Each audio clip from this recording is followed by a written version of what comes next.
What's up, everyone? Welcome back for week 5 of the Malamar Games.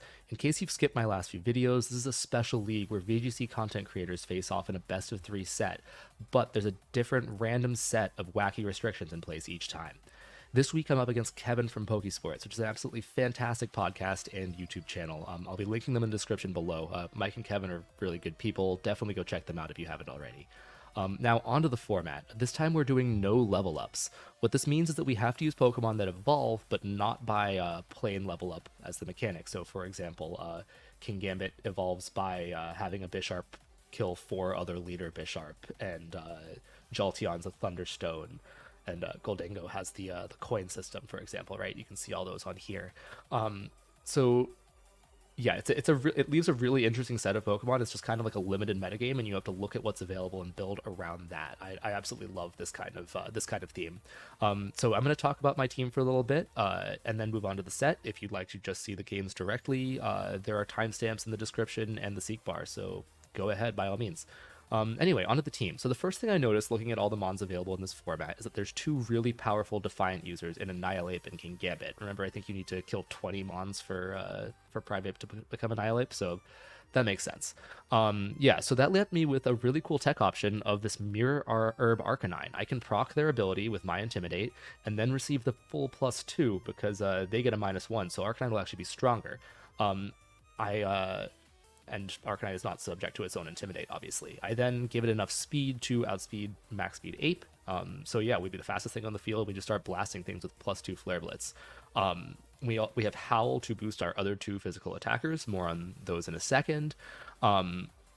Water Terra Blast to potentially deal with a Fire Terra on either of those Defiant users. It's pretty common on both Ape and King Gambit, so that makes sense. And then we have Maximum Attack Investment. That guarantees an Oko on Goldengo, who is also a really scary mon in this format. If we don't have any boosts, Max Attack Jolly guarantees it on all but the bulkiest spreads, so it's very nice. And then the tiny bit left over is in bulk, but it's not super relevant. So those 2 physical attackers, we have King Gambit and Palafin. I had actually intended to run Drain Punch on Palafin, but I accidentally locked in my Palafin from that I was using for another team, so we've got Haze. Not super useful in this format, but it can be niche if my opponent sets up a bunch of bulk ups or something. It can be nice. As for King Gambit, super standard AV set. It hits an adamant breakpoint, max HP, and the rest in speed to hopefully beat out other mons with similar base speeds, or other King Gambits for that matter.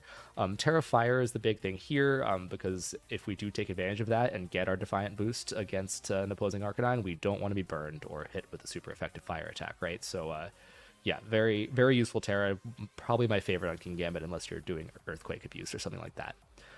So for the other half of the team, and this is probably the more fun half, let's talk about the big gimmick, and that is Jolteon plus Dunsparce. Now, Dunsparce has an ability called Rattled, and what that does is it gives it a speed boost every time it's hit by Bug, Dark, or Ghost-type damage. If we combine that with Terra Psychic, Weakness Policy, and Jolteon Pin Missile, which is a multi-hit bug move on the physical side, so incredibly weak on Jolteon, especially if it has no attack IVs or and a negative attack nature, we can just create an absurdly powerful and fast mon that can click huge spread moves, Stab, Boom Burst, and Hyper Voice, for example, and then also Stored Power, which will scale off of each of those boosts. It's a move that gets stronger for each boost you have, and you're talking 4 to 5 speed boosts and 2 special attack boosts and 2 attack boosts. It'd be pretty powerful. Now, like Palafin, I actually made a mistake here. I locked in the first Jolteon build that I made for this with loaded dice. That it is nice in that you guarantee 4 or 5 hits onto the Dunsparce and make yourself really fast. But Focus Sash is generally more optimal because you'll live a self boom burst, and then you can just kind of hyper voice the next turn, for example, something along those lines. But yeah. Loaded dice is fine. We're just going to have to make do there. Now, Jolteon is the fastest thing in this format, so outside of a surprise Scarf, a pretty good chance of getting the gimmick off. And then finally, we have Scarf Goldengo. There's not a lot to say here, except that it'll hopefully pick up some big surprise KOs. We have enough speed to beat out opposing Jolteon, again, the fastest thing in the format, so pretty much anything that isn't also Scarfed. And the Ghost typing should have great synergy with the Dunsparce Boom Burst, so if we go Terra Psychic, get all our boosts, hurt the opposing mons a lot with Boom Burst and kill our own Jolteon, then we just bring in Goldengo and continue to click Boom Burst plus Scarf Make It Rain and just, shower them with spread damage. It should be great. Although we may want to lead into our own Terra if we need the damage, since there's no boosting item on this. We're using our item for speed. That is more or less the team. Let's jump into the set now. At this point in the season, I am 3-1 and Kevin's 2-2. So this is a pretty pivotal point in the league for both of us. I'm really hoping to guarantee my spot in the playoffs here. So yeah, let's see how we do. So imagine my surprise when I realized that Kevin has exactly the same Jolteon to Dunsparce gimmick as I do. It is closed sheets, but it's also open Terra, and I confirmed that his to Dunsparce is also Psychic, so it's definitely exactly the same thing. I decide that's not the way to lead into game one, since Kevin obviously knows what's up here, and I instead lean into my Mirror Herb Arcanine, because my opponent has both of those Defiant Mons I was mentioning earlier. I go back and forth on the rest of my Mons, honestly. It's a bit of a tough matchup, but I ultimately decide on leading with King Gambit to maybe get some Howl boost with Palafin and Goldie in the back. I say I decided, but if I recall, I had actually wanted Palafin on lead and got a little messed up by all the shuffling when I reselected and deselected things. So that's not super ideal. It would be really nice to have the easy Palafin swap out on turn 1 or the surprise wave crash on turn 1. But honestly, I'm not sure that it makes a huge difference here. So this is perfectly fine as a lead. Palafin in the back isn't super normal, but it definitely happens. And yeah, you can always take it on a free switch and then swap it right back out, for instance. So not the end of the world for sure.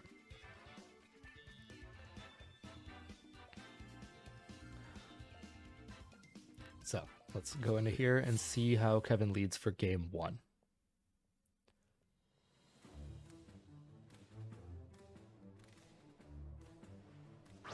Oh, okay, yeah, so this lead can either be absolutely amazing or terrible for me. We're about to see a pretty crazy interaction here. So as you can see, I'm proccing both Defiant boosts. So they both take an Intimidate drop and then get a +2 on their attack. Both of these at the same time triggered my Mirror Herb, which means that my Arcanine gets a +4. It's, yeah, that's some pretty crazy damage there, yeah. So, and the other thing is that I've EV'd my Arcanine to be faster than the fastest Annihilate, like Jolly Max Speed. So, in theory, Arcanine should not only have those boosts, but also be the fastest thing on the field. We're a little scared of those +1 Sucker Punches, but we shouldn't die to them. And I am scared of a fighting move into King Gambit, so what I decide on is to Flare Blitz the King Gambit, hopefully maybe, like, bait out the Fire Terra on Kevin's Annihilate there, and then swap out my King Gambit to avoid a fighting move. Now, you can see me pausing here, and the reason is, ideally I want to swap in Goldengo because I want to take a fighting move on my Ghost type, right? But I want Palafin in so that I can swap it back out again and have an actual hero Palafin.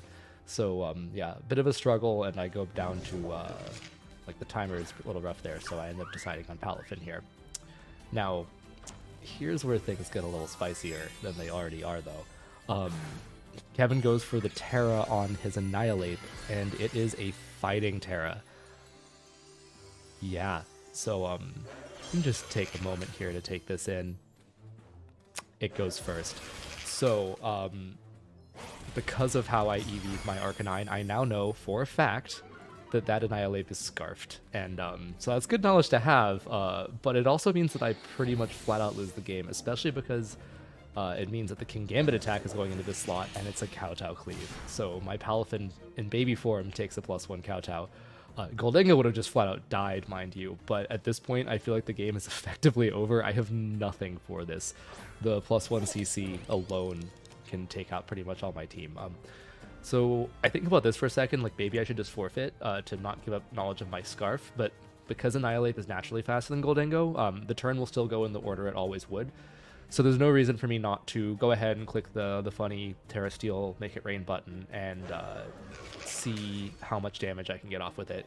And then even though I consider swapping Palafin out, I end up going for, what was I going to say? I go for Jet Punch here, just to maybe get that last bit of chip I need. So I'm going for that Terra Steel because A, I need to live Sucker Punch, right? If it's super effective and they're +1, Sucker Punch will just Oko Goldengo. And the hope is that Kevin won't click Close Combat into a Ghost Mon. So yeah, I did miss my Axe Head Goldengo, so at least I get that back.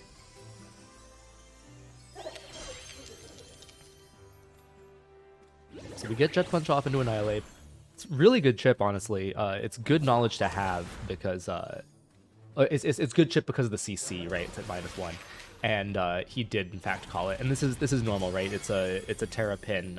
If I didn't Terra, then Sucker kills. If I do, then he gets the double in. So that's a really smart move by Kevin. It's not an insane call. It's just the correct thing to do. So at this point, the game is 100% over now. That was kind of my Hail Mary, hoping he made a mistake, but no, we're 100% done now. Jet Punch actually would kill Annihilate from this range, but I've got nothing into that King Gambit. So yeah, we go ahead and forfeit. So yeah, I need to consider my game plan because Scarf Ape is not something I took into account. There wasn't a lot of lot in the way of redirection with the mons that we have available for this challenge. So yeah, I don't super know what to do. Let's go ahead and skip ahead to team preview for the next game. Yeah, so I ultimately spent a lot of time on team preview here. I think I might go down to the buzzer, try to go through my thought process. So basically it was just, how do I handle Scarf Annihilate, right? It's just rough. What I ultimately settle on is just going for my gimmick. I go with the Jolteon to Dunsparce lead. Although there might be some shuffling here before I ultimately settle on it. Jolteon actually has Yawn, so the idea being that I could potentially put an ape to sleep or something along those lines. Now the issue is, of course, that I still had that loaded dice instead of Focus Sash. Loaded dice is absolute overkill for the strategy. Focus Sash is definitely the superior option, so I could just get one shot at it again. But yeah, I decided to go for the gimmick anyway. Worst case, I can try to get it off and have some good content here. But I also think that it's going to be my best option. I put Gholdengo in the back as a switch-in for Close Combat and Final Gambit. Both of those options get walled by a Ghost type. And then King Gambit as my fourth, because I didn't really want to play with Fire on the Defiant leads again, but honestly, it probably was better to do Arcanine in that slot. We're getting down to buzzer. I ended up just taking something. But the type synergy between Gholdengo and King Gambit, apart from Fire moves, is quite good, so yeah, it isn't a terrible choice either. And wouldn't you know it, Kevin goes with exactly the same lead as I do, so yeah, Jolteon to Dunsparce Mirror. Yeah, the thing is, I have no idea how his Dunsparce is spec'd, so if it's faster than mine, I can just die immediately. I still have to play the speed tie game with Jolteon, unfortunately, right? So what I decide to do is go for the Yawn into the Dunsparce, then swap my Dunsparce out for Gholdengo as a Ghost type. It's immune to Boom Burst or Hyper Voice, so yeah, that ends up being the play here.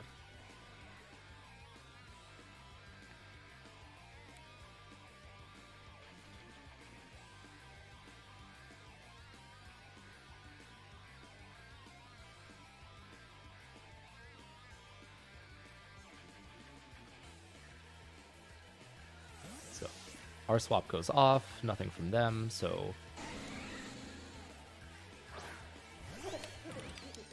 And that is because Kevin is indeed pulling the trigger, so I didn't get to show off my gimmick this week, but at least Kevin's going to show it off for us.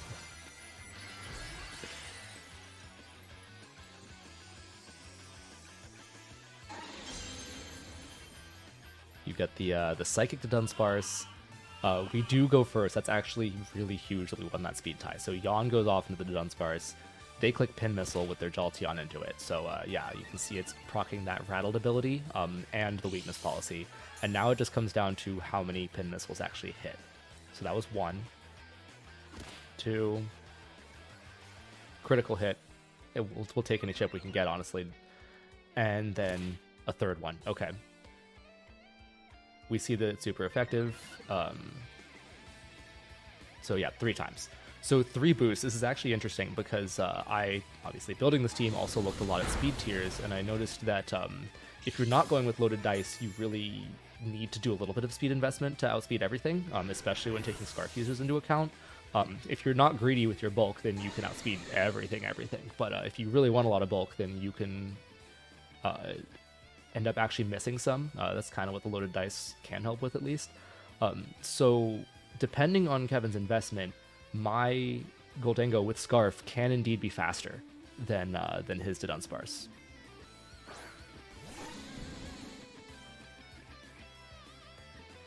So what I decided to do here, the Dunsparce will only accomplish dying to a Boom Burst here if I'm actually slower.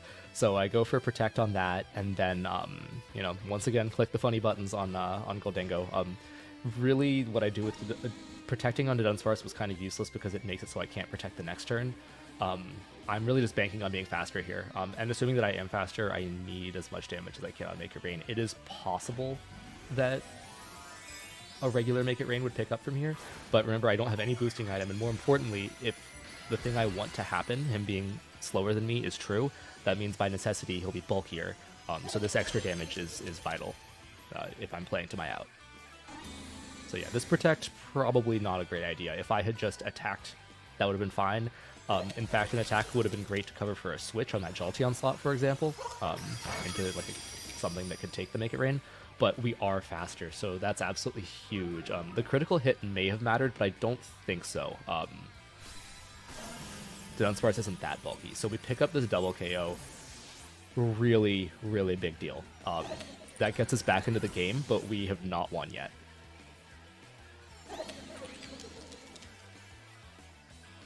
Because it all comes down to his last two mons.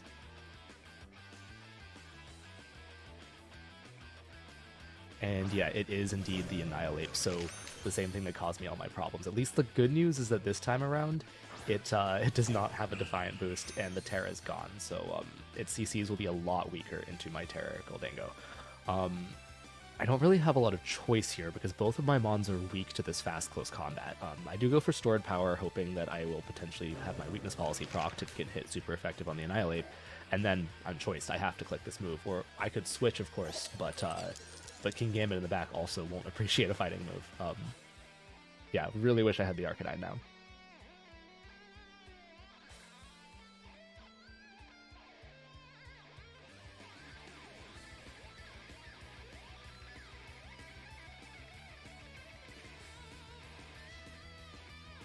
So what happens is he goes for the final Gambit instead of the CC, and this really surprised me at the time. I talked to Kevin about it. He said that he was not confident CC would kill, and that's actually totally fair for a bulkier Gholdengo spread. From my set, it's actually a roll. The idea is that Final Gambit Ape has no attack investment, so yeah, it does make some amount of sense. But yeah, for mine, I think CC would have been the better move, so I definitely got off lucky here. Now, the high jump kick hits the Dunsparce, but it is quite bulky, and it gets the Weakness Policy boost and gets to click Stored Power here. Of course, Stored Power is quite low base power, even with 2 boosts, and it really needs a speed boost to get the real power on it. And it's non-stab, so yeah, it does just under half, but a Boom Burst definitely kills from this range. And now we're in a fun spot where I don't know if King Gambit kills here, and a high jump kick from Serena kills either of my mons, and I can't sucker it, so it kind of comes down to targeting. And Kevin goes for the high jump kick into King Gambit. Now, in my opinion, targeting to Dunsparce and hoping that you don't die to Kowtow was probably the right play, because you know for a fact Boom Burst kills. But Kowtow probably would have done at least half there, so it's hard to say. Anyway, we do take game 2, so that's amazing. We're going to go into game 3 now. And yeah, let's see how this set culminates. I'm going to go ahead and skip to team preview once again. Yeah, so here I decide to lead with Palafin and Gholdengo. I know I can outspeed the Dunsparce most of the time with Goldie, based on last game, so that's really big. And if I can get Hero Palafin rolling this time, like actually leading with it, then that could be huge too. Now, of course, Sarina's a big problem for me. With Palafin, I'd really love to fire off those Jet Punches, so I go with Arcanine. Putting it in the back this time, I can hopefully do a more controlled Intimidate into the Defiant users and get my Mirror proc, but not 2 at once, and not into Terrifying Ape. And then for the last slot, it's kind of a hard choice. Honestly, if I had Sash Jolteon, I might have considered it just as a special attacker. But I ultimately do decide on King Gambit, reason being that I can get Howl Boosts on it potentially. There's just that very nice synergy with Arcanine.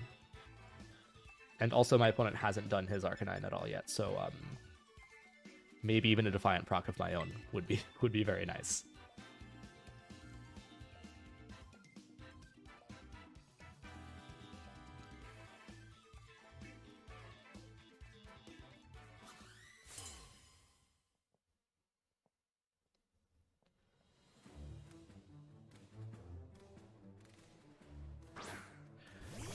And so Kevin leads with King Gambit and Arcanine of his own, and yeah, this actually might be the worst possible lead for me. If had I led with my own King Gambit, this would have been fantastic. I could have gotten Defiant and gone Terrafire, but I ultimately decide on this turn that what I might need is a double switch. Neither of my mons really threaten anything outside of maybe a Jet Punch. I consider Power Gem, but Terra on Arcanine seems really obvious, right? So what I end up doing is I end up, when I go with this double swap, I do King Gambit into the Palafin slot because my opponent's unlikely to click a fire move into that. Maybe Wisp, which would suck, but the Flare Blitz might go into Goldango, and it definitely won't go into Palafin. And then I put the Arcanine into the Goldie slot because it can take a fire move easily, and we can get that mirror boost. And I'm a lot less scared of King Gambit with the proc than I am of Annihilate.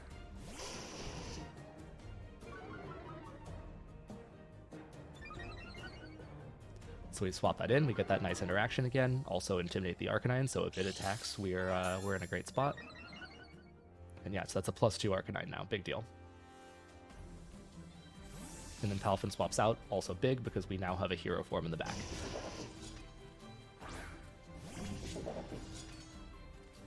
And Kevin withdraws his King Gambit, so this is absolutely huge because it means that I got that +2 boost for free. And on top of that, the swap is out into Sarina, which means I have a +2 Arcanine that is now the fastest thing on the field into a type advantage. And that -1 Flare Blitz does nothing into my Arcanine, so fantastic turn one, went from a terrible position to a great one. So for here, I decided to go Terrafire on King Gambit. I don't want to get burned. It's a big threat from Arcanine there.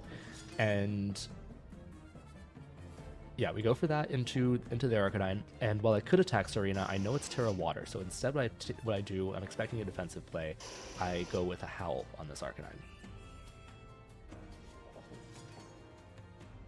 This will get my Arcanine up to +3, which, huge damage, and then on top of that, King Gambit will be at +1, so yeah, just really intimidating physical attackers on my side of the field. No pun intended, because there is no Intimidate. And Sarina protects instead of Terra, so I don't get to call out their Terra, but at the very least this was a solid move. The only thing I could have done maybe a little better is double the Arcanine, but I still like this play a lot.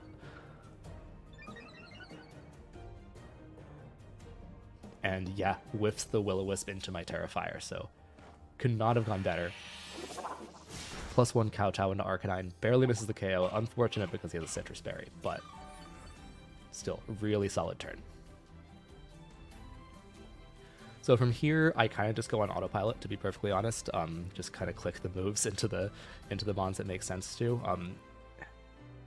And the reason you don't generally do that is because you have to consider all the things your opponent can do. For example, in this case, Kevin has not yet burned his Terastallization. And yeah, sorry for the bit of the spoiler.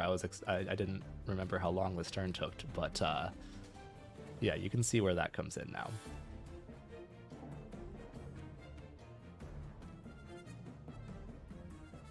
Comes in now.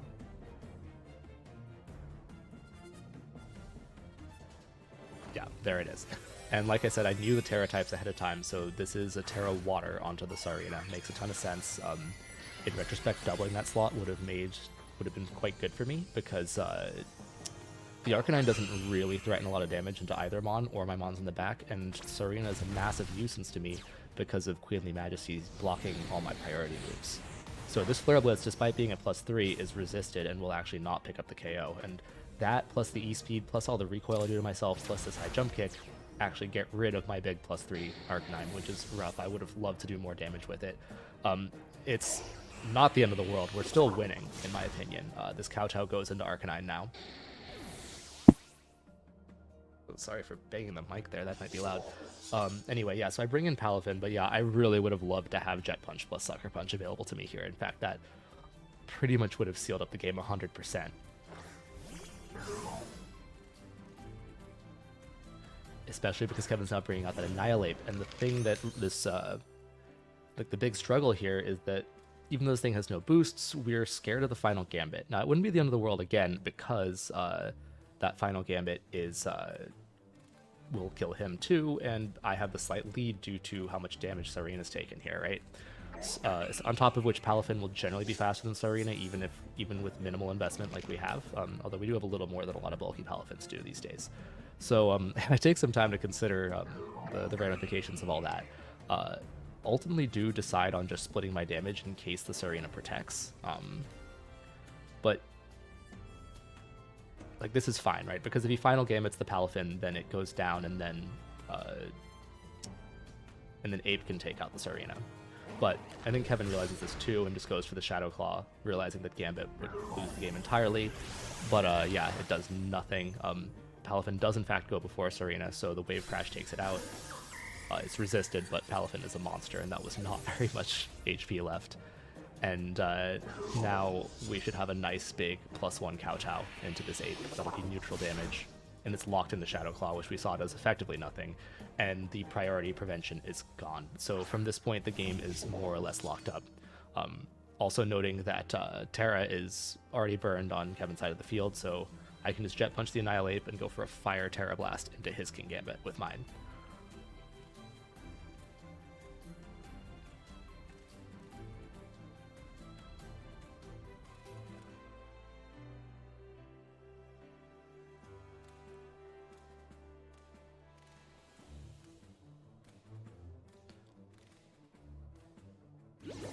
Now, yeah, Jet Punch picks up the Annihilate, really big, but we know that would happen based on the Baby Fin damage in game 1. And then Sucker Punch fails because it was aiming for Palafin, and our Jet Punch is faster with the same priority tier. And then finally, we get this Fire Terra Blast off. Huge damage at +1, but it actually misses the KO by a tiny bit, just a testament to how bulky King Gambit is. But we'll just go ahead and click our boost and wrap it up. This was a really fun set, and honestly, we were super close to just losing it 0-2 at one point. Big props to Kevin on the set. Like I said, go check him out, and Pokésports from the link in the description. They make a ton of awesome content. Next week, I'm going to be playing Sierra Dawn, so definitely look forward to that. And yeah, until next time.